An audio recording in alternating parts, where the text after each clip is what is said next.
የህዝቦች አንድነት በሚያጠናክር የጋራ ትርክት ላይ በማተኮር የሚዲያና የኮሙኒኬሽን ስራ ማከናወን ተገቢ ነው። ርዕሰ መስተዳድር ዶክተር እንደሻው ጣሰው። ሰላም ጤና ይስጥልኝ፣ እንደምንቆያችሁ ከወሽ ሚዲያ የሰዓቱ መረጃ ልንገራችሁ። የማዕከላዊ ኢትዮጵያ ክልል ርዕሰ መስተዳድር ዶክተር እንደሻው ጣሰው ከክልሉ አመራሮችና የማናጅመንት አባላት ጋር በነበራቸው የምክክር መድረክ እንደገለጹት የህዝቦች አንድነት በሚያጠናክር የጋራ ትርክት ላይ ተመስርቶ የሚዲያና የኮሙኒኬሽን ስራ ማከናወን ተገቢ ነው ብለዋል።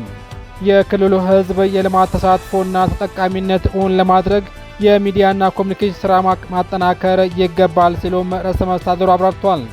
የህዝቡን የልማት ተነሳሽነት ለማጎልበት በልዩ ልዩ መገናኛ ብዙሃን ተከታታይነት ያለው የመረጃ ተደራሽነት ማስፋት እንደሚገባም ርዕሰ መስተዳድሩ ጠቁመዋል። የህዝብ አስተያየቶችን በግብዓትነት በመውሰድና በማደራጀት የዘገባ ስራ ማከናወን ይገባል ያሉት ርዕሰ መስተዳድሩም ለዚህም የአመራሩንና የባለሙያውን ዝግጁነት እንደሚጠይቅም አስረድቷል።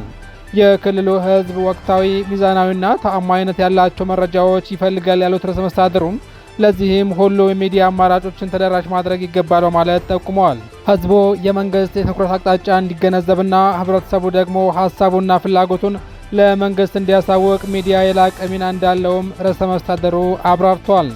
ከከተማ ባለፈ በገጠር የሚኖረው ማህበረሰብ ወቅታዊ መረጃ እንዲያገኝ የሚዲያ አማራጮችን ታሳቢ ያደረገ የዘገባ ስራ ማከናወን እንደሚገባም ርዕሰ መስተዳድሩ በንግግራቸው አመላክተዋል።